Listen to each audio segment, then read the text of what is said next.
आपण पाहत आहात भास्कर पब्लिकेशन प्रस्तुत BBL मराठी, बातमी निपक्ष, सदैव दक्ष।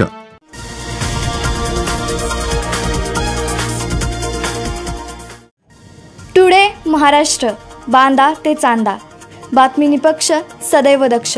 पाहत रहा BBL मराठी। नरेंद्रजी पाटील साहेब, श्री वेंकटेश्वर शिक्षण संस्थेचे सम्राट बाबा माडिक, राहुल दादा माडिक या सर्वांचे या ठिकाणी आगमन होत आहे। सर्वांनी टाळ्यांच्या गजराने मान्यवरांचं स्वागत करायचं आहे। आपल्या प्रमुख पाहुण्यांचं या ठिकाणी आगमन झालेलं आहे।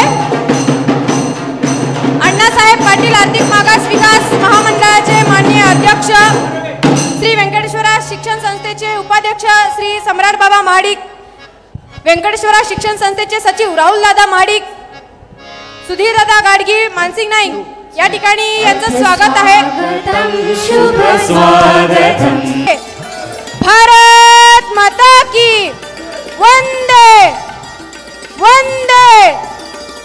श्री वेंकटेश्वर शिक्षण संस्थेचे उपाध्यक्ष मान्य श्री सम्राट बाबा माडिक यांचं स्वागत अण्णासाहेब पाटील महामंडळाचे अध्यक्ष श्री नरेंद्रजी पाटील साहेब यांच्या हस्ते होत आहे।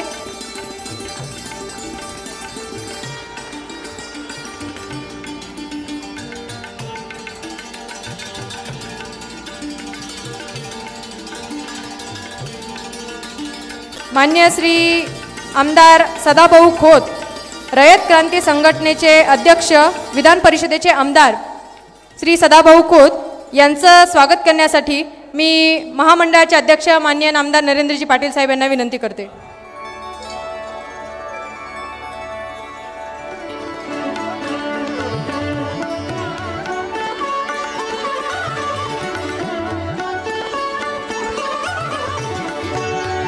यानंतर सांगली जिल्हा मध्यवर्ती बँकेचे संचालक व भाजपा नेते श्री सत्यजित भाऊ देशमुख यांचं स्वागत करण्यासाठी मी माननीय आमदार नरेंद्रजी पाटील साहेब यांना विनंती करते। शाल व श्रीफळ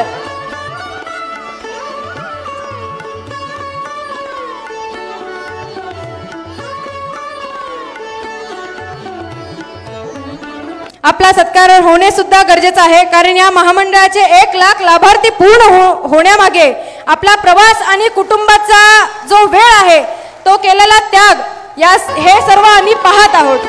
त्यामुळे आज श्री वेंकटेश्वर शिक्षण संस्थेचे उपाध्यक्ष व इतर पदाधिकारी यांच्या वतीने अण्णासाहेब पाटील महामंडळाचे माननीय अध्यक्ष आमदार नरेंद्रजी पाटील साहेब यांचा या ठिकाणी सत्कार होत आहे। सर्वांनी जोरदार टाळ्या वाजवून टाळ्यांच्या गजराने सरांचं स्वागत करायचं आहे।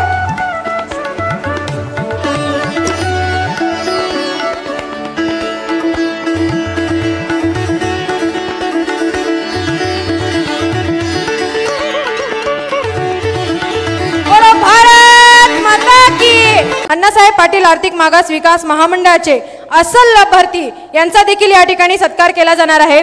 सौ पूजा शुभम पाटील व श्री शुभम पाटील यांचा हे खरे आपले लाभार्थी असून यांचा आपल्या प्रमुख पाहुण्यांच्या शुभ हस्ते सत्कार केला जात आहे।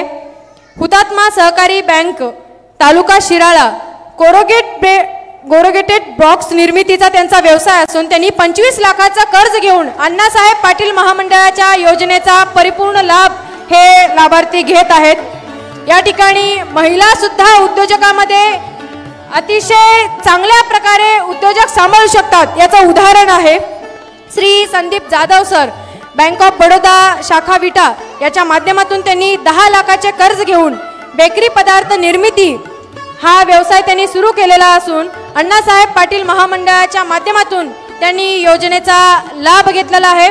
अशा अस्सल लाभार्थ्यांचा या ठिकाणी आपल्या समोर सत्कार होत असून सर्व नागरिकांना विनंती आहे की खऱ्या उद्योजकांना आपण प्रोत्साहन करायचं आहे, त्यांचं मनोबल वाढवायचं आहे। सौ भाग्यश्री मनोज पाटील मॅडम, IDBI बँकेच्या माध्यमातून त्यांनी 10 लाखाचे कर्ज घेऊन आपल्या सॉक्स निर्मिती व शूज निर्मिती या व्यवसायासाठी अण्णासाहेब पाटील महामंडळाच्या योजनेचा लाभ घेतलेला आहे।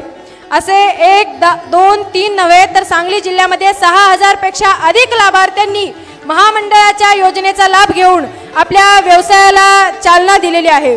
श्री महेश चव्हाण सर, हुतात्मा सहकारी बँक वाळवा याच्या माध्यमातून, या बँकेच्या माध्यमातून 10 लाखाचे कर्ज घेऊन हायड्रोपोनिक फार्मिंग हा व्यवसाय त्यांनी सुरू केलेला आहे व महामंडळाच्या योजनेचा लाभ घेतलेला आहे।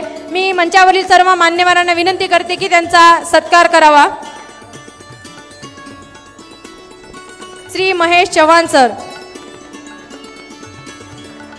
यानंतर सौ अर्चना श्रीकांत पाटील मॅडम, कोकोपीट आणि काथ्या निर्मिती हा त्यांचा व्यवसाय असून राजाराम बापू सहकारी बँकेच्या माध्यमातून त्यांनी 10 लाखाचे कर्ज घेऊन अण्णासाहेब पाटील महामंडळाच्या योजनेचा त्यांनी परिपूर्ण लाभ घेतलेला आहे।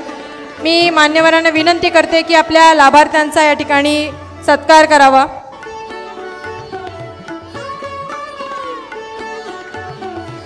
Shri Vinod Mohite sir, Muktangan activity centre e learning lab हा त्यांचा व्यवसाय असून बँक ऑफ इंडिया शाखा इस्लामपूरच्या माध्यमातून त्यांनी 10 लाखाचे कर्ज घेतलेले असून महामंडळाच्या योजनेचा त्यांनी लाभ घेतलेला आहे। मी मान्यवरांना विनंती करते की त्यांना सन्मान चिन्ह देऊन त्यांचा सत्कार करावा।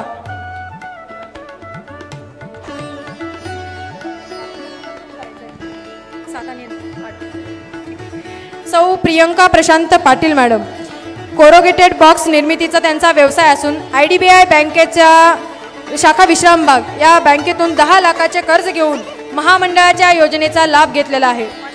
आज जर आपण पाहिलं तर या लाभार्थी सत्कारामध्ये महिलांचा देखील खूप पुढाकार आहे आणि महामंडळाचा लाभ घेण्यासाठी अतिशय विश्वासाने या महामंडळाच्या योजनेचा लाभ घेऊन आपला व्यवसाय सुरू करण्यासाठी प्रयत्न करत आहेत। Shri Mahadev Sapkal sir, Shirala, milk product उत्पादक श्रीखंड आम्रखंड हा त्यांचा व्यवसाय असून राजाराम बापू सहकारी बँकेच्या माध्यमातून 20 लाखाचे कर्ज त्यांनी घेतलेले असून महामंडळाच्या योजनेचा ते लाभ घेत आहेत। या लाभार्थ्यांचा सत्कार करण्यासाठी मी मान्यवरांना विनंती करते। या ठिकाणी लाभार्थ्यांचा सत्कार होत असून आपण देखील या ठिकाणी सर्वात मोठ्या प्रमाणामध्ये युवक व युवती उपस्थित आहेत। येणाऱ्या काळामध्ये सुद्धा आपल्याला उद्योग व्यवसाय क्षेत्राकडे वळायचं आहे आणि समोरील जे उद्योग करत आहेत त्यांच्यासाठी सुद्धा प्रोत्साहन द्यायचं आहे। टाळ्यांच्या गजराने पुन्हा एकदा त्यांचा सत्कार करायचा आहे। Shri Vijay Shinde sir, bank of इंडियाच्या माध्यमातून त्यांनी 5 लाखाचे कर्ज घेतले असून सोल लसूण मशीन हा त्यांचा व्यवसाय आहे। त्यांच्या व्यवसायासाठी त्यांनी 5 लाखाचं कर्ज घेऊन आपला व्यवसायाला चालना दिलेली आहे व महामंडळाच्या योजनेचा लाभ घेतलेला आहे। सौ Dhanashree Dattatray Patil madam, Indian versus bank या बँकेच्या माध्यमातून त्यांनी 10 लाखाचे कर्ज घेऊन पॉपकॉर्न निर्मितीचा त्यांचा व्यवसाय असून या व्यवसायासाठी अण्णासाहेब पाटील महामंडळाच्या योजनेचा लाभ त्यांनी घेतलेला आहे। या अस्सल लाभार्थ्यांचा या ठिकाणी सन्मान चिन्ह देऊन सत्कार होत आहे। मी सर्वांना विनंती करते की टाळ्यांच्या गजराने त्यांचा सत्कार करायचा आहे। मी मंचावरील मान्यवरांना विनंती करते की त्यांनी आपल्या जागेवरती विराजमान व्हायचं आहे। आज या ठिकाणी अण्णासाहेब पाटील आर्थिक विकास महामंडळ व नानासाहेब महाडिक शैक्षणिक संकुलच्या वतीने आजचा हा मेळाव्याचा कार्यक्रम आज या ठिकाणी पार पडतोय। या निमित्तानंच आपण सर्व मंडळी या ठिकाणी एकत्रित जमलो आहोत आणि या कार्यक्रमाला खास करून उपस्थित असणारे ह्या महामंडळाचे अध्यक्ष आदरणीय नामदार नरेंद्रजी पाटील साहेब, या ठिकाणी उपस्थित असणारे या कार्यक्रमाला मार्गदर्शन करण्यासाठी आलेले आहेत ते आमदार सदाभाऊजी खोत साहेब, सांगली जिल्हा मध्यवर्ती बँकेचे संचालक आदरणीय सत्य देशमुख भाऊ, या ठिकाणी उपस्थित असणारे ज्येष्ठ नेते आमचे मार्गदर्शक आदरणीय सी पाटील आप्पा, या ठिकाणी महामंडळाच्या जिल्ह्याच्या समन्वयक निशाताई पाटील मॅडम, त्यांच्याबरोबर सातत्याने गेले 3-4 दिवस झाले जे कष्ट घेत आहेत ते बाहुबलीजी, जमीरजी करीम साहेब, विश्वाजी वेताळ, चंद्रकांतजी गोंदिल साहेब, श्रीकांतजी चव्हाण, श्रीनिकजी मगदूम, नंदकुमार आहेर, हा कार्यक्रम पार पाडण्यासाठी आमच्या संकुलात ज्यांनी कष्ट घेतले ते प्राचार्य Mahesh Joshi sir, CB Patil sir या ठिकाणी व नानासाहेब महाडिक शैक्षणिक संकुलाचा सर्व आमचा स्टाफ, त्याचबरोबर या ठिकाणी या कार्यक्रमाला व्यासपीठावर उपस्थित असणारे सुनीलजी यादव, दीपकजी जाधव, जिल्हा परिषदेचे माजी सभापती जगन्नाथजी माळे अण्णा, जयकरजी कदम, हर्षवर्धनजी पाटील, सरगमजी मुल्ला, संजय गांधी निराधारचे शिराळचे अध्यक्ष केदारजी नलोडे, विद्याताई पाटील, जयलाल मुल्ला, डॉक्टर SV पाटील, शुभमजी महाडिक, आदरणीय मदनेसाहेब, सर्व सन्मान्य व्यासपीठ समोर उपस्थित असलेले, या कार्यक्रमासाठी उपस्थित असलेले सर्व लाभार्थी किंवा भविष्यामध्ये जे ज्यांना लाभ घ्यायचा आहे ते सर्व उपस्थित आमच्या महिला माता भगिनी, उपस्थित सर्व ज्येष्ठ मंडळी, जमलेल्या युवक बांधवांनो, पत्रकार, छायाचित्रकार बंधूंनो, सर्वप्रथम या ठिकाणी मी नानासाहेब महाडिक शैक्षणिक संकुलाच्या वतीनं आदरणीय नरेंद्र पाटील साहेबांचा आभार व्यक्त करू इच्छितो की साहेब तुम्ही आम्हाला ही संधी या ठिकाणी हा मेळावा घेण्याची तुम्ही दिली, त्याबद्दल मनापासून तुमचा आभार व्यक्त करतो. साहेब, आम्ही नानासाहेब महाडिक शैक्षणिक संकुलाच्या वतीनं एक चांगलं शिक्षण देण्याचा सातत्यानं आम्ही अनेक वर्ष प्रयत्न करतोय, चांगली पिढी घडवण्याचा प्रयत्न करतोय आणि चांगलं शिक्षण देण्याबरोबरच ह्या समाजाचं आपण काहीतरी देणं आहे, ह्या समाजासाठी आपण काहीतरी केलं पाहिजे, म्हणून सातत्यानं आम्ही काही ना काही उपक्रम ह्या संकुलाच्या वतीनं करत असतो. आज आपण साहेब जर बघितलं आपल्या नानासाहेब महाडिक शैक्षणिक संकुलामध्ये आजपर्यंत 2 राज्यस्तरीय विज्ञान प्रदर्शनं आम्ही महाराष्ट्र राज्य शिक्षण विभागाच्या वतीने घेतलेले आहेत. एक इन्स्पायर अवॉर्ड राज्यस्तरीय प्रदर्शन या ठिकाणी घेतलेलं आहे. विभागीय रोजगार मेळावा घेतलेला आहे की ज्यामध्ये सांगली, सातारा, पुणे, कोल्हापूर, सोलापूर जिल्हे त्यावेळी सहभागी झाले होते. आदरणीय करीम साहेबांच्या मार्गदर्शनाखाली 5 जिल्ह्यांचा स्वयंरोजगार रोजगार मेळावासुद्धा आम्ही आयोजित केला होता आणि त्यावेळी तर जवळजवळ 25 महामंडळे आपल्या राज्यामधली त्यातली सर्व महामंडळांची त्या ठिकाणी उपस्थित होती. त्यावेळी आपल्या वहिनीसाहेबही या त्या ठिकाणी आम्हाला त्या ठिकाणी प्रमुख पाहुणे म्हणून लाभल्या होत्या. त्यांनीही चांगलं मार्गदर्शन या ठिकाणी केलं होतं. त्याचबरोबर ह्या शैक्षणिक संकुलामध्ये अनेक राज्यस्तरीय क्रीडा स्पर्धा आम्ही आयोजित केलेल्या आहेत. त्यामध्ये कुस्ती असेल, खो खो असेल, कबड्डी असेल, असे राज्यस्तरीय आपण स्पर्धा त्या ठिकाणी आयोजित आत्तापर्यंत केलेल्या आहेत. त्याचबरोबर आपल्या शिक्षण संस्थेमध्ये पंतप्रधान कौशल्य विकास योजना ही आम्ही लागू केलेली आहे. त्याचबरोबर दीनदयाळ उपाध्याय ग्रामीण कौशल्य प्रशिक्षण विकास केंद्र त्या ठिकाणी उपस्थित आहे. त्या ठिकाणी अनेक विद्यार्थ्यांना अनेक नोकरी मेळाव्याच्या माध्यमातून नोकरी देण्याचा प्रयत्न केलेला आहे. अनेक सामाजिक उपक्रम, वर्षाला वृक्षारोपण असेल, रक्तदान शिबिरं असतील, असे वेगवेगळे उपक्रम आपण शिक्षण संस्थेच्या वतीनं ह्या तालुक्यामध्ये, ह्या जिल्ह्यामध्ये घेत असतो. आणि त्यातलाच एक भाग म्हणून परवाच आम्ही महेश जोशी सरांनी आम्ही बसलो होतो की सर आता नवीन उपक्रम काय हाती घ्यायचा आहे. तर सरांनी मला डोक्यात कल्पना घातली की मराठा आरक्षणावर राज्यामध्ये फार खळबळ माजलेली आहे. आपण मराठा लोकांना आरक्षण कधी मिळाले माहिती नाही, परंतु ज्या मराठा लोकांसाठी नरेंद्र पाटील साहेब काम करतायत त्यांच्या महामंडळाचा बाबा आपण एखादा मेळावा घेऊ शकतो का, जरा साहेबांना आपण विनंती केली पाहिजे. मी त्या ठिकाणून साहेबांना फोन केला. नरेंद्र पाटील साहेब, फडणवीस साहेबांच्या नेतृत्वाखाली तुम्ही परवा साताऱ्यामध्ये चांगला मेळावा घेतलेला आहे, तसं आम्हाला सांगलीला एखादं देता येईल का. तर मला साहेबांनी सांगितलं की सांगलीचं पूर्वी झालेलं आहे, मग कसं करता येईल. मग निदान म्हटलं आम्हाला ह्या 2-4 तालुक्याचं तरी देता येईल का साहेब बघा. मग साहेबांना विनंती केली आणि साहेबांनी मग ताबडतोब त्या ठिकाणी इकडं तिकडचा विचार न करता मग म्हणाले माझं कोल्हापूरचा पण राहिलेला आहे, तोही घेता येईल. तुम्ही महाडिक साहेब तुमचा कार्यक्रमाची तयारी करा, मी माझ्या लोकांना तुम्हाला भेटायला सांगतो. आणि ताबडतोब तुम्ही साहेब मेळाव्याची तारीख दिली, तुम्ही होकार दिला, म्हणून आज एवढ्या भव्य स्वरूपात त्या ठिकाणी कार्यक्रम पार पडतोय. खरोखर आम्हाला हे अभिमान आहे की एवढ्या मोठ्या माणसाच्या नावानं असलेल्या महामंडळाचा एक कार्यक्रम आम्हाला या ठिकाणी पेठसारख्या ठिकाणी घेता आला. कारण आपण बघितलं की या महामंडळाचं नाव कोणाच्या नावाने दिलं. अण्णासाहेब पाटील साहेब की ज्यांनी मराठ्यांना आरक्षण मिळावं म्हणून आता नाही पूर्वीपासून खऱ्या अर्थानं प्रयत्न चालवले. या मागणीकडे खऱ्या अर्थानं त्या काळात 1982 साली प्रखरपणे मराठ्यांना आरक्षण मिळालं पाहिजे म्हणून अण्णासाहेब पाटील सातत्यानं भांडत होते. परंतु त्या ठिकाणी ती अपयशी ठरली. त्या ठिकाणी असणाऱ्या सरकारनं दुर्लक्ष केलं आणि त्या ठिकाणी खऱ्या अर्थानं आपल्या प्राणाचं बलिदान देण्याचं काम ज्यांनी केलं त्यांचं नाव होतं ते अण्णासाहेब पाटील साहेब आणि त्यांच्या नावानं आज हे महामंडळ आज या ठिकाणी सुरू आहे. धन्यवाद साहेब. यानंतर भाजपा नेते सांगली जिल्हा मध्यवर्ती बँकेचे संचालक श्री सत्यजित देशमुख सर यांना आपले मनोगत व्यक्त करण्यासाठी मी विनंती करते.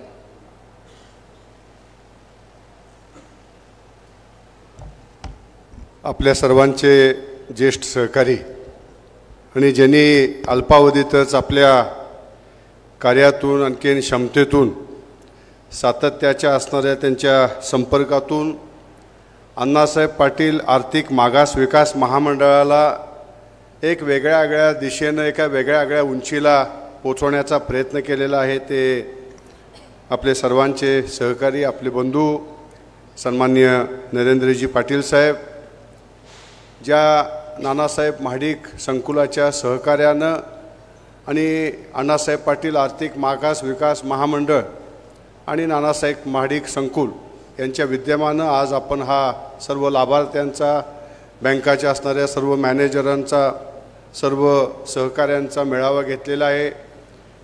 या कार्यक्रमाला आवर्जून उपस्थित असलेले आमचे सहकारी आमदार आदरणीय सदाभाऊ खोत साहेब, ज्यांनी अत्यंत चांगल्या पद्धतीनं आपल्या सगळ्यांना ह्या महामंडळाच्या संदर्भातली माहिती विशद केली, ते आमचे बंधू सहकारी सन्माननीय सम्राटजी महाडिक साहेब, आपले सर्वांचेच ज्येष्ठ मार्गदर्शक आदरणीय CB अप्पा, आदरणीय करीम साहेब, महेश जोशी साहेबांचा आवर्जून उल्लेख करणं गरजेचं आहे, कारण का या नानासाहेब महाडिक शैक्षणिक संकुलाला एक वेगळ्या पद्धतीचा लौकिक देण्यासाठी गुणवत्ता प्रचूर शिक्षण द्यायचं, शिस्त नियोजन सचोटीच्या माध्यमातून राहुलजी महाडिक यांच्या सहकार्यानं खूप चांगल्या पद्धतीनं तुम्ही या क्षेत्रामध्ये प्रगती केलेली आहे. उपस्थित असलेले SV साहेब, माळी साहेब, केदारजी, आमचे आदरणीय मदने साहेब, शुभमजी, सर्वच उपस्थित असलेले आदरणीय मान्यवर. यानंतर विधान परिषदेचे आमदार व रयत क्रांती संघटनेचे अध्यक्ष शेतकऱ्यांचे कैवारी आमदार श्री सदाभाऊ खोत यांना मी विनंती करते की त्यांनी आपले मनोगत व्यक्त करावे.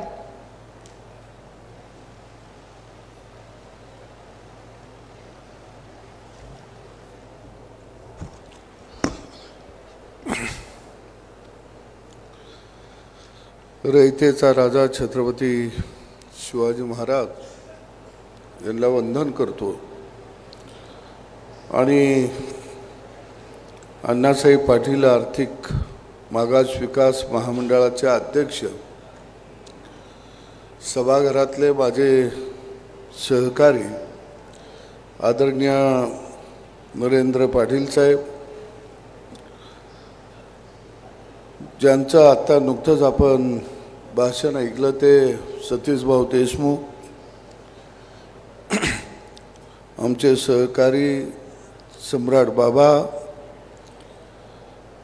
ज्येष्ठ नेते आदरणीय CB अप्पा पाटील, त्याचबरोबर या व्यासपीठावरती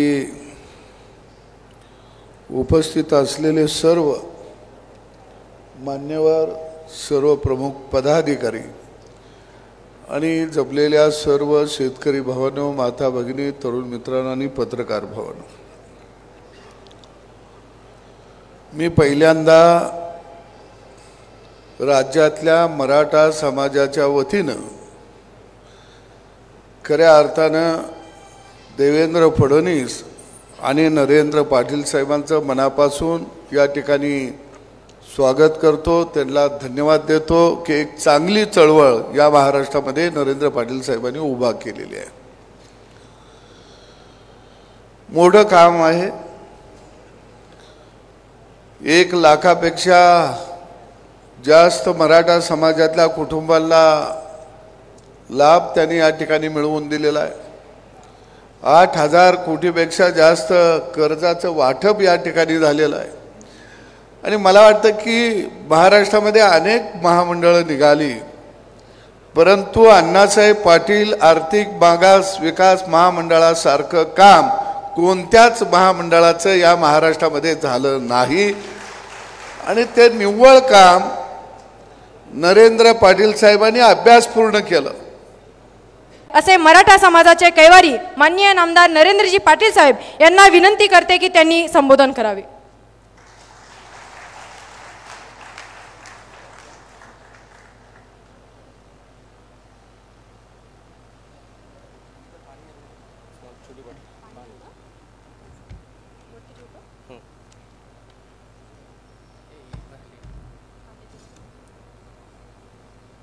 बरंच वेळ झाला आपण सर्वजण भाषण ऐकतोय. थोडंसं जरा आपण या ठिकाणी जरा घोषणा देऊया. घोषणा देत असताना जरा तुमच्या हृदयापासून आवाज यावा एवढीच या ठिकाणी विनंती.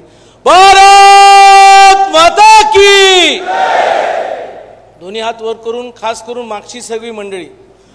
भारत माता की वंदे वंदे छत्रपती शिवाजी महाराज की जय भवानी.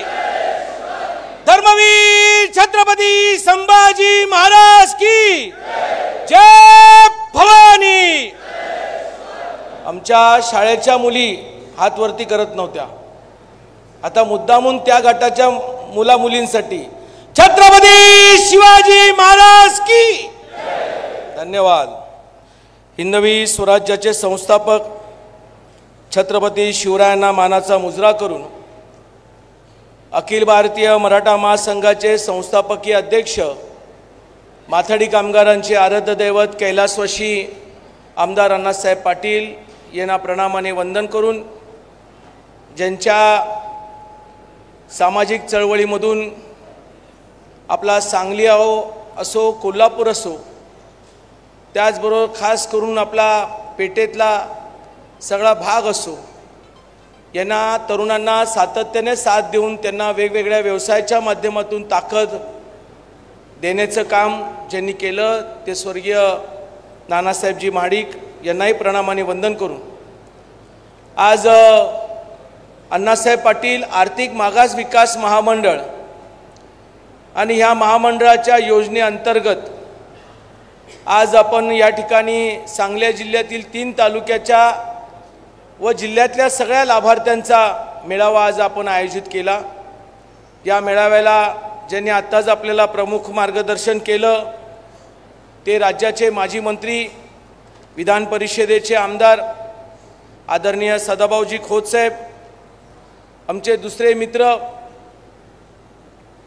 स्वर्गीय शिवाजीरावजी देशमुख साहेब, विधान परिषदेचे सभापती, त्याचबरोबर काँग्रेसचे ज्येष्ठ नेते यांचे चिरंजीव एक तरुण तडफदार कार्यकर्ता ज्यांच्याकडे सांगली जिल्हा बँकेची संचालक पदाची जबाबदारी आहे आणि भारतीय जनता पक्षाचीही एक जबाबदारी आहे. आदरणीय सत्यजितजी देशमुख साहेब, स्वर्गीय नानासाहेब माडकांचे चिरंजीव ज्यांनी आपल्या कमी वयामध्ये लोकांच्या बरोबर संपर्कामध्ये राहून समाज चळवळीच्या माध्यमातून शिक्षण क्षेत्रामध्ये शेतकऱ्यांना आणि तरुणांना एक ऊर्जा देण्याचं काम केलं ते आदरणीय सम्राटजी महाडिक साहेब. व्यासपीठावरती बसलेले आमचे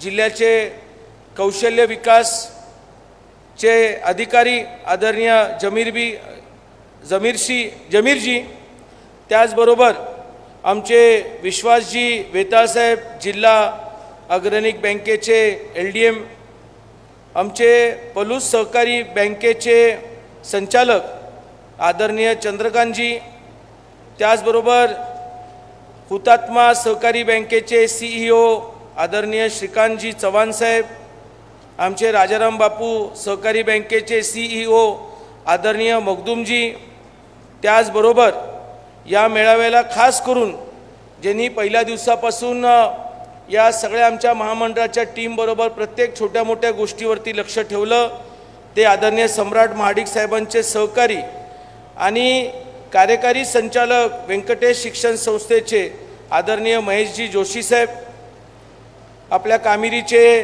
ज्येष्ठ मार्गदर्शक भाजपचे माजी जिल्हाध्यक्ष आदरणीय चंद्रकांतजी पाटील साहेब, आमच्या माथाडी चळवळीमध्ये काम करणारे आपले सांगलीचे आणि खास करून इस्लामपूरचे रहिवासी आदरणीय सुनीलजी यादव साहेब, आमचे कामेरी हे माझा आजोळे आणि माझे नातेवाईक माथाडी युनियनचे कर्मचारी आदरणीय दीपकरावजी पाटील साहेब, त्याचबरोबर व्यासपीठावर बसलेले आमचे सर्व महामंडळाचे लाभार्थी, त्याचबरोबर बँकेचे अधिकारी बंधू आणि भगिनींनो, आज महाराष्ट्रामध्ये 1 लाख मराठा उद्योजकाचा टप्पा आपण 31 जुलै 2024ला त्या ठिकाणी गाठला. 2018ला याची जबाबदारी आदरणीय देवेंद्र फडणवीस साहेबांनी दिली. ज्या वेळेला जबाबदारी दिली त्यावेळेला या योजनेअंतर्गत जास्तीत जास्त आपल्या राज्यामध्ये काम व्हावं अशा प्रकारची त्यांनी इच्छा प्रकट केली. हे काम करत असताना इतर महामंडळाप्रमाणे मुख्य कार्यालयामध्ये न बसता जिल्हा स्तरावरती जाऊन बैठका घ्याव्यात, कारण ही पहिल्यांदा योजना राज्यामध्ये फडणवीस साहेबांनी आणली. कारण काही महामंडळामध्ये इतक्या मोठ्या प्रमाणामध्ये समाजासाठी दिलेले पैसे आणि त्याचा दुरुपयोग करण्याचं कामगिरी काही महामंडळाच्या चेअरमननी, संचालक मंडळांनी आणि तिकडच्या अधिकाऱ्यांनी केलं होतं. आणि मराठा समाज ज्या पद्धतीनं आजपर्यंत काही जाणीवपूर्वक पक्षाने योजनेपासून दुर्लक्षित ठेवला होता, मग तो आरक्षणाचा प्रश्न असू दे, महामंडळाचा प्रश्न असू दे, शैक्षणिक दृष्टिकोनातून देण्याची ताकद होती ती त्यांनी दिलीच नाही. आणि अशा परिस्थितीमध्ये या महामंडळाच्या माध्यमातून चांगलं काम व्हावं अशी आदरणीय देवेंद्र फडणवीस साहेबांनी दिलेली जबाबदारी आज या जिल्ह्यामध्ये आणि या परिसरामध्ये मेळावा घेताना आनंद का होतो? कारण माझं एक आजोळ कामेरी आहे आणि माझं दुसरं आजोळ पेठ ओझरडे. आमच्या मुंबईमधला, सांगली जिल्ह्यातला, खास करून या 2-3 तालुक्यातल्या पट्ट्यातला जो शेतकरी वर्ग आहे तो आमचा सुरक्षा रक्षक आहे. स्वर्गीय माधवराव भोसले साहेबांच्यामुळे आमच्या भाजीपाला मार्केटमधले कामगार आहेत, आमच्या TCI मध्ये ट्रान्सपोर्टचे माथाडी कामगार आहेत, शिराळा भागातले. तर लहानपणापासून आजोळी राहण्याचाही मला योग त्या ठिकाणी मिळाला होता आणि म्हणून या जिल्ह्यामध्ये खास करून या विभागामध्ये कार्यक्रम घेताना मला फार आनंद झाला. आज आपले सत्यजित देशमुख साहेब ज्या वेळेला विचार मांडत होते त्यावेळेला वस्तुस्थिती आहे की आम्ही सभागृहामध्ये काम करत होतो त्यावेळेला स्वर्गीय शिवाजीराव देशमुख साहेब आमचे विधान परिषदेचे अध्यक्ष होते आणि ते आम्हाला समजावून सांगायचे की नरेंद्र, ज्या वेळेला तुमचे वडील होते त्यावेळेला ते सभागृहामध्ये कसे बोलायचे आणि तुम्हीही सभागृहामध्ये बोलत असताना निवडक विषयावरती तुमचे विचार मांडत जावा, जेणेकरून तो विषय सभागृहामध्ये आला की तुम्हाला त्वरित बोलता येईल. विधान परिषदेची जबाबदारी दिल्यानंतर आम्हालाही आमच्या आजूबाजूच्या असणाऱ्या काही गावांमध्ये, तालुक्यांमध्ये विकास निधी द्यायची संधी मिळाली होती, परंतु स्वर्गीय शिवाजीराव देशमुख साहेबांचंही माझ्या विधान परिषदेच्या कामकाजामध्ये फार मोठं हातभार आहे, मार्गदर्शन त्या ठिकाणी आहेच. आज या कार्यक्रमाला दुसरं एक येण्याचं कारण म्हणजे की सम्राट महाडिक साहेब, आम्ही ज्या वेळेला 9 ऑगस्टला साताऱ्यामध्ये आदरणीय देवेंद्र फडणवीस साहेबांच्या उपस्थितीमध्ये आदरणीय शिवेंद्र बाबांनी मेळाव्यामध्ये ताकद लावून मेळावा करण्याचा निर्णय घेतला आणि तो मेळावा इतका चांगल्या पद्धतीने यशस्वी झाला. त्या 9 तारखेच्या 3 ते 4 दिवसानंतर साहेबांचा फोन आला आणि साहेबांनी सांगितलं, सम्राट महाडिक साहेबांनी, की पाटील साहेब आम्हालाही अशा प्रकारचा कार्यक्रम घ्यायचा आहे कारण आपल्या जिल्ह्यामध्येही लाभार्थी आहेत. आणि मग ज्योतिबाची श्रेष्ठीची यात्रा होती, त्या यात्रेमध्ये दुसऱ्या दिवशी गुलाल खोबरं टाकलं आणि त्यांच्या घरी चहा पाण्याला गेलो, तिथं आम्ही निर्णय घेतला आणि आजचा दिवस मी या ठिकाणी ठरवला. दुसरी एक आनंदाची बातमी आहे. आणि म्हणून आपल्या जवळच्या माणसांच्या बरोबर, आपल्या जीवाभावाच्या माणसांनी जर आपल्याला एखाद्याबद्दल सांगितलं तर ते आपण पूर्ण केलं तर त्यांना जितका आनंद होतो त्याच्यापेक्षा जास्त आपल्याला आनंद होतो. म्हणून या कार्यक्रमाला खास करून आवर्जून मी या ठिकाणी उपस्थित राहिलो. आपल्या या तालुक्यामध्ये बरेचसे चांगले लाभार्थी झालेले आहेत. काही लाभार्थ्यांना मी कोरोनाच्या नंतर भेटी द्यायला गेलो होतो, काही अगोदर गेलो होतो. राज्यामध्ये मराठा समाजाने व्यवसायाला उतरावं हे खरं म्हणजे मगाशी आपले एक मित्राने सांगितल्याप्रमाणे हे शक्य बाब नव्हती. हे फार मोठं अशक्य आहे. का? कारण व्यवसाय करायचा असेल तर पहिला प्रश्न आपल्याला पडतो की करू कुठला. मग गावामध्ये शेती चुलत्याकडे आहे, गावाची शेती चुलत्याकडे आहे.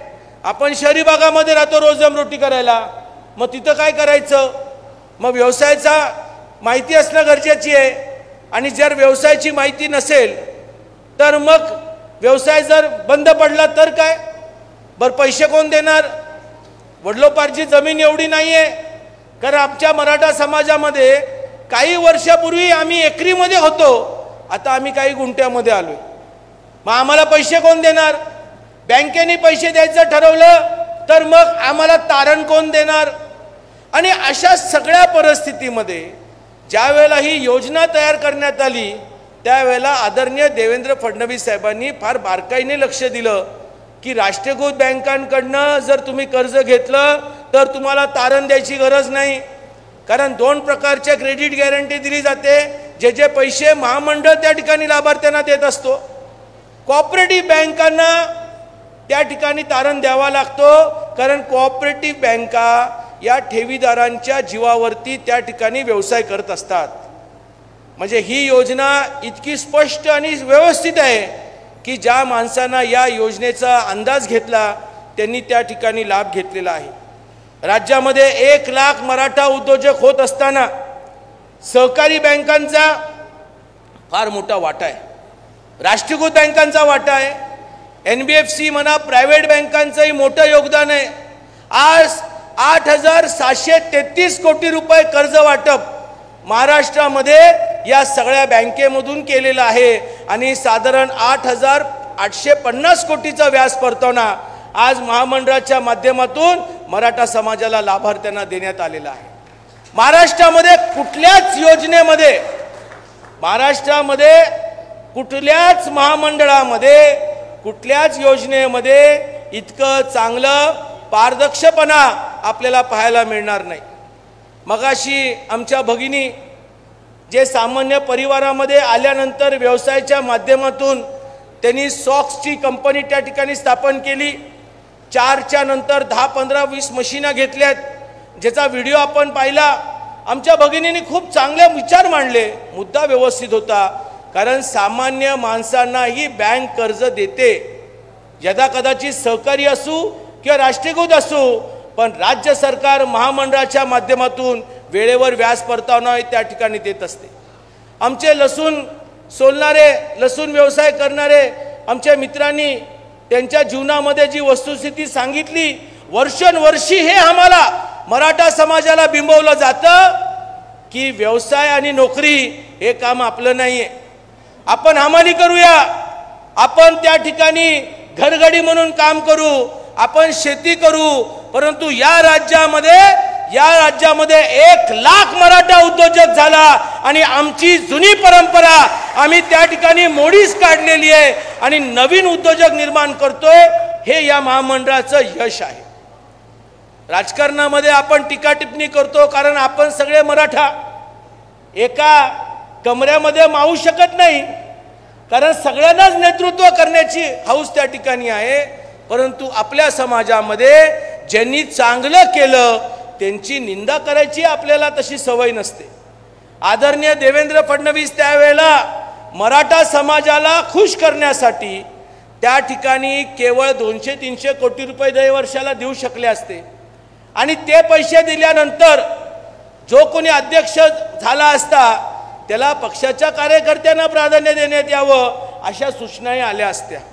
कारण काही महामंडळामध्ये 2014च्या ठिकाणी असंच होत होतं, ज्याचा उल्लेख आमचे सत्यजितजी देशमुखांनी केला की संजय पाटील साहेब त्यावेळेला काँग्रेसचे होते आणि काँग्रेसच्याच कार्यकर्त्यांच्या शिफारशीवरती त्यांना बीज भांडवलाला त्या ठिकाणी योजनेचा लाभ मिळत होता. ही वस्तुस्थिती आहे. परंतु साहेबांनी असा नाही विचार केला, त्यांच्या विचारामध्ये दूरदृष्टी होती की राजकारण आम्ही आमच्या स्तरावरती करू, तुम्ही साहेबांचे चिरंजीव आहात, तुम्ही समाजकारणामध्ये राजकीय पक्ष म्हणून नको पण सामाजिक चळवळीची एक जबाबदारी समजून काम करा. आणि म्हणूनच आजपर्यंत कुठल्याही लाभार्थ्याला मी कधी हे विचारलं नाही तू कुठल्या पक्षाचा आहे, मी तिला हे विचारलं तुझा जिल्हा कुठला, तुझा तालुका कुठला, तुझी अडचण काय आहे ते तू मला सांग आणि त्या अडचणीला आम्ही निकाल त्या ठिकाणी दिला, त्याला योजनेचा लाभ त्या ठिकाणी मिळवला. हे आमच्याकडे दृष्टिकोनातून फार महत्त्वाचं आहे. राजकारणामध्ये आम्ही बऱ्याचशा घडामोडी या ठिकाणी पाहिलेल्या. आदरणीय देवेंद्र फडणवीस साहेबांचं मुख्यमंत्रीपद पाहिलं, मराठा समाजाला आरक्षण जे दिलं, जे आदरणीय आमदार सदाभाऊ खोत साहेबांनी विचार मांडले, उद्धव ठाकरेंनी काय केलं? त्यावेळेला उद्धव ठाकरे होते, राष्ट्रवादी काँग्रेस होती, या तिन्ही पक्षाने मिळून महामंडळाला निधी हा कमी प्रमाणामध्ये दिला. आमची जबाबदारी, आमच्या महामंडळाचं संचालक पद त्या ठिकाणी बरखास्त केलं. कित्येक मराठा बांधवांना बँकेने कालांतराने कर्ज नाकारलं. परंतु जसे एकनाथ शिंदे सभागृहामध्ये आले, जसे देवेंद्र फडणवीस साहेब उपमुख्यमंत्री झाले, त्यांनी लगेच या योजनेमध्ये बदल केला. 10 लाखाची जी योजना होती ती 15 लाखापर्यंत केली. आणि आज नव्यानं सभागृहामध्ये जे गोष्टी मांडल्या की भविष्यामध्ये वाढवायची जरी गरज लागली तर नक्की आम्ही त्या ठिकाणी वाढू, हे जाहीरपणे मी तुम्हाला या ठिकाणी सांगतो. पण व्यवसायाच्या माध्यमातून पायावर उभा राहावा एवढी माझी आपल्या सर्वांना नम्र विनंती. आज खरं म्हणजे तर बँकेचा आम्ही सत्कार केला.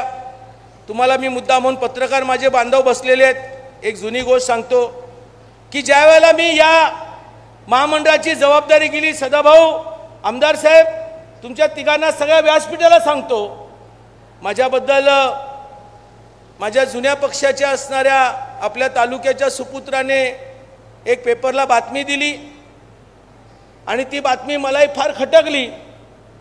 पण मी त्या बातमीला, त्यांच्या मुलाखतीला मी एक चॅलेंज समजून त्या ठिकाणी घेतलं. त्यांनी काय सांगितलं ते माहिती नाही, मी सांगणार नाही. परंतु आदरणीय जयंत पाटील साहेबांनी त्यावेळेला मी भाजपमध्ये जाऊन महामंडळासाठी पक्ष सोडला आणि त्याच्यानंतरचं काही वक्तव्य होतं टिंब, त्याला तुम्ही लिहू नका. पण त्यांनी मला सूचना केली, मी पण जातीवंत मराठा आहे आणि कट्टर मराठा आहे. मी आजपर्यंत कधी या विषयावरती कुठल्याही मीडियाला बोललो नाही. पण या जिल्ह्यामध्ये, या तालुक्याच्या परिसरामध्ये येऊन यासाठी बोलतो, पाटील साहेब मी तुमचं त्या दिवशी चॅलेंज स्वीकारलं आणि माझ्या वडिलाचं नाव आणि मराठा समाजाच्या या महामंडळाला या राज्यामध्ये पोचवणार आणि ते पोचवून दाखवलं, एवढंच मी तुम्हाला या ठिकाणी सांगतो. ज्या बँकेमधून कर्ज मिळणं अपेक्षित नव्हतं, त्यांच्या राजाराम बापू सहकारी बँकेने 194 लोकांना कर्ज दिलं, तिथेच मी जिंकलो. म्हणजे माझा विजय कुठे झाला? मग आता राज्याच्या असणाऱ्या जुन्या राष्ट्रवादीच्या लोकांनी असं विचार केलं पाहिजे की जोत नरेंद्र तुमच्या बरोबर होता त्यावेळेला नरेंद्रची काय जबाबदारी होती, त्याला किती महत्त्व दिलं जात होतं. आणि आदरणीय देवेंद्र फडणवीस साहेबांना आमच्यावरती फक्त लक्ष टाकलं. जे आदरणीय सदाभाऊ खोत बोलते बरोबर आहे, प्रवीण दरेकर असतील, प्रसादजी लाड असतील, सदाभाऊ खोत असतील की मी असो की अजून काही चांगले तरुणांवरती राजकारणाच्या पलीकडे समाजकारणाला ज्या वेळेला आम्हाला ताकद देण्याचं काम केलं, त्या ताकदीचं आम्ही समाजासाठी सोनं करून दाखवलं. एवढीच माझी त्या सर्व पक्षातल्या लोकांना सांगणं आहे. आज आम्ही बँक ऑफ इंडियाचा सत्कार केला, पलूस सहकारी बँकेचा केला, हुतात्मा सहकारी बँकेचा केला, फेडरल बँकेचा केला, राजाराम बापूंचा बँकेचा सत्कार केला. सगळ्यांना अभिनंदन देतो. तुम्ही माझ्या मराठा बांधवांना कर्ज देऊन त्यांना व्यवसायाच्या निमित्ताने पायावर उभं केले. मी तुम्हाला लाख लाख शुभेच्छा देतो. कारण बँका जर कर्ज देतील तर आमचा मराठा समाज त्या ठिकाणी व्यवसायाच्या दृष्टिकोनातून पायावर उभा राहू शकतो. आणि यदा कदाचित जर कर्जच देता आलं नसतं तर मग आमची कोंडी झाली असती. आमचा समाज आजही माथाडी कामगार राहिला असता, सुरक्षा रक्षक राहिला असता, किंवा तुकड्याच्या जमिनीवरती काहीतरी छोटं मोठं शेतीचं पीक केलं असतं आणि यदा कदाचित जास्त उत्पादन झालं तर त्याला बाजारभाव पण मिळाला नसता. म्हणजे अशी आमची परिस्थिती झाली असती. परंतु या बँकेने आम्हाला आधार दिला. आमची भावकी खूप मोठी आहे आणि आमची भावकी जेवढं आमचं कौतुक करते त्याच्यावरती निंदाही करते. एक आमचे मित्र आहेत जे आमचे सातत्याने सांगली जिल्ह्यावरती आमच्या महामंडळावरती टीका करतात. आता ही बोलायची जागा नाही आहे, परंतु दुर्भाग्याने मी यासाठी सांगतो की ही गोष्ट मला वाईट वाटते की आपण महामंडळाच्या वरती एकेकाळी संचालक आपले समन्वयक म्हणून होता. कुठल्याही योजनेमध्ये चुका असतात असं नाही आहे, त्या चुका दुरुस्तही करता येतात. परंतु वारंवार टीका करून ज्यावेळेला आम्ही माहिती घेतली त्यावेळेला आमच्या लक्षात आलं या गाड्याचं स्वतःचं महामंडळ योजनेकरिता लाभ मिळवून देतो अशा प्रकारचं ई सेवा केंद्र त्यांनी त्या ठिकाणी काढलं। आणि आम्ही महामंडळाच्या असणाऱ्या लाभार्थ्यांना सांगतो, एजंटकडे जाऊ नका, कुणाकडे जाऊ नका, भूलताप्याला तुम्ही बळी पडू नका। महामंडळाचं कार्यालय आपल्याला आहे, ज्या कार्यालयामध्ये आपले कर्मचारी बसतात त्यांच्याकडनं प्रश्न मिटवा। ज्या वेळेला त्याच्या रोजीरोटीवरती गदा यायला लागली, कारण तो कट असतो ना, म्हणजे आमच्या भाऊकीनी पण ठरवलं पाहिजे की कशात पैसे खाल्ले पाहिजे, परंतु त्या असणाऱ्या मित्राने त्याच्यामध्ये पैसे खायला सुरुवात केली आणि ज्या वेळेला आमच्या या वक्तव्यामुळे त्याला अडचण आली त्यावेळेला त्यांनी एका पत्रकाराला हाताशी धरलं। अहो तो पत्रकार पण महामंडळाचा लाभार्थी सदाभाऊ, म्हणजे तुम्हाला पत्रकारांना मी सांगतो, मी नाव सांगणार नाही, परंतु पत्रकार पण तो लाभार्थी आहे, त्याला पैसे वेळेवर येतात। आणि मी ज्या वेळेला त्याला विचारलं का रे बाबा, नाही साहेब ते मी याच्या बोलण्यावरती लिहिलंय, पण तुमचं काम चांगलं आहे, तुमचं काम चांगलं आहे, काळजी करू नका, छोटीशी बातमी तुमची टाकतो। कमीत कमी माझं एवढंच म्हणणं आहे की राजकारणामध्ये टीका टिप्पणी केली पाहिजे, तो आपला जन्मसिद्ध अधिकार आहे, कारण आपण कुणाचं यश पाहू शकत नाही, परंतु या पेपरच्या बातमीमुळे तिकडच्या बँकेनी आमच्या समन्वयकांना त्रास द्यायला सुरुवात केली की योजना बंद झाली का, मग आम्ही नवीन लोकांना कर्जच देणार नाही, कोट्यावधी रुपयाचा घोटाळा। मी पत्रकाराला पेपरला पत्र पाठवलं, मला घोटाळा दाखवा, दाखवू शकले नाही। आमचं पारदर्शकपण आहे आणि कुठल्याही चौकामध्ये आम्हाला उभं करा, कुठल्याही चौकामध्ये आम्हाला उभं करा आणि आमच्याबद्दलचे पुरावे तुम्ही आम्हाला दाखवा, तिथंच त्या ठिकाणी तुमच्या चपलाचा मार आम्ही खायला तयार आहोत, पण लबाडी करू नका। तुमच्यामुळे 10 मराठा समाजाच्या लोकांना न्याय मिळत नाही, दुर्भाग्य। आणि म्हणून माझी विनंती आहे, राजकारणामध्ये टीका टिप्पणी करा, राजकारणामध्ये माझा निषेध करा, परंतु महामंडळाबद्दल आणि यशस्वी लाभार्थ्यांच्याबद्दल चुकूनही त्या ठिकाणी दुर्भाग्याने काही बोलू नका, एवढी विनंती करतो। नवीन सॉफ्टवेअर आणि नवीन बदल आम्ही केलेला आहे। आमचं हे सॉफ्टवेअर 2016-17चं होतं, 5000 पण साहेब लाभार्थी नव्हते, मी ज्या वेळेला घेतलं तर 1000-1200 मध्ये आम्ही होतो। आज 1 लाखाचं जो काही प्रेशर या सॉफ्टवेअरवरती आलेला आहे आणि आमचा सॉफ्टवेअर महास्वयंरोजगाराच्या बरोबर जोडलेला आहे। त्याच्यामुळे मगाशी आपले स्किल डेव्हलपमेंटचे अधिकारी त्यांच्याशी मी बोलत असताना आता कालांतराने आम्ही आता नवीन आमचा स्वतःचा सॉफ्टवेअर डेव्हलप करतोय आणि याच्यामुळे थोडीशी दिरंगाई होते, परंतु जरी दिरंगाई झाली तरी महामंडळाच्या असणाऱ्या आम्ही त्या ठिकाणी लाभार्थ्यांचे पैसे जरी उशिरा दिले तर 100% व्यवस्थित पैसे देतो, त्याच्यामध्ये काटछाट करत नाही, ही महत्त्वाची बाब त्या ठिकाणी आहे। नक्कीच काय एजंटचा सुळसुळाट आहे, मी तरी किती सांगणार आहे की एजंटच्या नादाला लागू नका, कारण आपली माणसाला असं वाटतं की एजंटकडे गेलं तर लवकर कर्ज मिळतं, परंतु बँक कर्ज देताना कागदोपत्री तपासल्याशिवाय कर्ज देत नाही आणि एजंट पण त्या ठिकाणी भिकारचोट साले काही लोक आहेत नालायक बोड्याच्या आमच्याच भाऊकीतले, ते पण चुकीची कामं करतात, नाव घेऊ शकतो, परंतु त्यांनी सावधान व्हावं, नाहीतर परत एकदा लाभार्थ्यांच्याकडनं चोप देईल, एवढंच या ठिकाणी सांगतो। आज आमच्या जिल्ह्यामध्ये चांगली प्रकरणं चाललेली आहेत, नक्कीच आम्हाला अजून काम करणं गरजेचं आहे। मगाशी मी देशमुख साहेबांशी बोलताना बोलवलं की महाडिक साहेबांना विचारलं, साहेब आजच्या मेळाव्यामध्ये मुलांची काय गरज आहे, आम्ही चर्चा केली, त्यांनी म्हटले की साहेब जीवनामध्ये शालेय जीवनामध्ये आता व्यवसायाचंही प्रशिक्षण शाळेमधून देणं फार गरजेचं आहे, जेणेकरून आपली मुलं व्यवसायाच्या माध्यमातून उद्योगपती होऊ शकतात। त्याच्यासाठी शालेय जीवनामध्ये जर त्यांच्या अभ्यासक्रमामध्ये आपण जर काय बदल करू शकलो तर हीच नवीन असणारी तरुण पिढी उद्या तुम्हाला व्यवसायाच्या दृष्टिकोनातून पायावर उभा राहायला दिसेल, हे महत्त्वाची बाब आहे। आपल्यामध्ये व्यवसाय काय, आईच्या पोटातून जन्माला आलेल्या मुलाला येत नाही, आईच्या पोटाला आपण जन्माला आल्यानंतर एकतर आपल्याला त्या ठिकाणी नेतृत्व कळतं, पक्षीय राजकारण कळतं, नाक्यावर बसायचं कळतं, नाहीतर काही लोक शेती करतात, नाहीतर काही लोक फक्त बाकी काय काम करतात। पण जर व्यवसाय जर आम्ही करायला शिकवला तर वेगवेगळ्या समाजासाठी जे महामंडळ तयार केलेली आहेत त्या महामंडळाच्या माध्यमातून त्या तरुणांना लाभ मिळेल असं मला या ठिकाणी वाटतं. माझे आज महामंडळाच्या वतीनं या कार्यक्रम आम्ही सगळ्यांना सांगतो, खास करून पत्रकारांना, आमच्या इथं कुणी बाहेरचा माणूस नाही. हे जो कार्यक्रम तुम्ही बघितला, या सगळ्या कार्यक्रमाचं सूत्रसंचालन करणारी आमची अंकिता पवार ही पुण्याची महामंडळाची समन्वयक आहे. आमचे संकेत लोहार त्या कोपऱ्यामध्ये बसलाय, तो डिव्हिजन हेड आहे. जरा हात वरती करा, फक्त बघा. ही आमची कर्मचारी वर्ग आहे. आमची निशाताई, जिचं कौतुक बरेचशे लाभार्थ्यांनी केलं, ही आपल्या जिल्ह्यातली आहे. आमची अनुजा पाटील, जिने स्त्रियांच्या वरती होणारे अत्याचार, हे अत्याचार कुठल्या एका राज्याचे नसून पूर्ण भारतामध्ये होत असताना आपण डोळे उघडून त्या ठिकाणी पाहतो, अत्याचार करणारी माणसं ही कुठल्या जाती धर्माच्या नावाखाली येत नसतात, परंतु स्त्रियांवरती अत्याचार होणं, ज्या जिजाऊ महासाहेबांनी आपल्या रयतेवरती मुघलांनी केलेले अत्याचार सहन होत नव्हते आणि म्हणून एखाद्या ठिकाणी त्यांनी हे केलं होतं की माझ्या पोटी असा मुलगा जन्माला लावा की जो माझ्या रयतेचे दुःख आणि स्त्रियांचे असणारे अत्याचार त्या ठिकाणी नाहीसे करतील. आणि मग शिवबांचा जन्म झाला, मग नंतरचा तो अत्याचार झाला.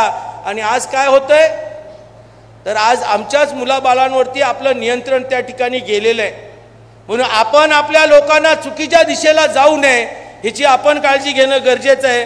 बाहुबली सत्रे कुठे बाबा, तोही आपल्या महामंडळाचा समन्वयक आहेत. हे सगळे नियोजन करणारी मंडळी, आमचे ऋषिकेशजी पाटील, आमचे प्रफुल्लजी, ज्यांनी या ठिकाणी भाषण केलं प्रास्ताविक, ही सगळी मंडळी, आमचे सातारचे समन्वयक आलेले आहेत, आमचे पुण्याचे समन्वयक. मी हे सगळं का सांगतो, आम्ही घरगुती कार्यक्रम करतोय. नवीन महामंडळाची ही पिढी पायावरती उभा राहून आपल्या मराठा समाजाच्या मुलांना न्याय देण्याचं काम करतील, म्हणून ही नवीन पिढी आम्ही त्या ठिकाणी तयार करतोय.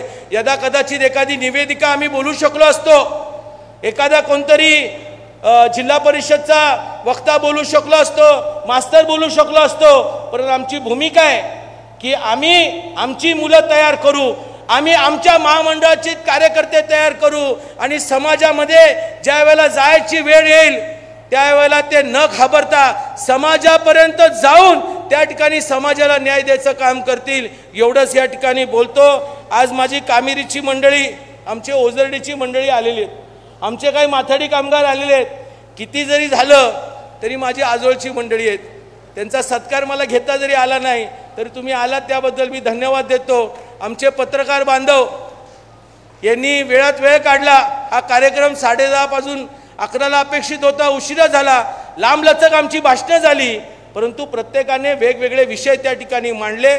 मग आदरणीय सदाभाऊ खोत असतील, आदरणीय सम्राटजी महाडिक असतील, आमचे सत्यजितजी देशमुख असतील, किंवा आमची भगिनी जिने महिलांच्यावरती होणाऱ्या अत्याचारांच्या बद्दलचा एक वेगळा उल्लेख करून आपल्या महिलांनी, मुलींनी आपलं रक्षण स्वतः करण्याकरिता पुढचं पाऊल त्या ठिकाणी उचलणं गरजेचं आहे. या सगळ्या कार्यक्रमामध्ये आपण सगळेजण आल्याबद्दल मी अध्यक्ष म्हणून या ठिकाणी आभार मानतो. मी तुम्हाला शपथ घेऊन सांगतो, मी जातीवंत मराठा आहे. माझ्या वडिलांच्या नावावरच्या महामंडळामध्ये भ्रष्टाचार अशक्यच होऊ देणार नाही. ज्या दिवशी मला वाटेल या महामंडळाचे कर्मचारी चुकीच्या दिशेला गेले, त्या दिवशी त्याच्या हातात नारळ देईल, टाटा बाय बाय करेल आणि म्हणेल, बाबा तुला भ्रष्टाचार करायचा असेल तर बाहेर हो. साहेबांचा मुलगा म्हणून चुकीचं काम होऊ देणार नाही महामंडळामध्ये. एवढंच सांगतो आणि विचार थांबवतो. जय भवानी, जय शिवराय. आपण पाहत आहात भास्कर पब्लिकेशन प्रस्तुत BVL मराठी. बातमी निपक्ष, सदैव दक्ष.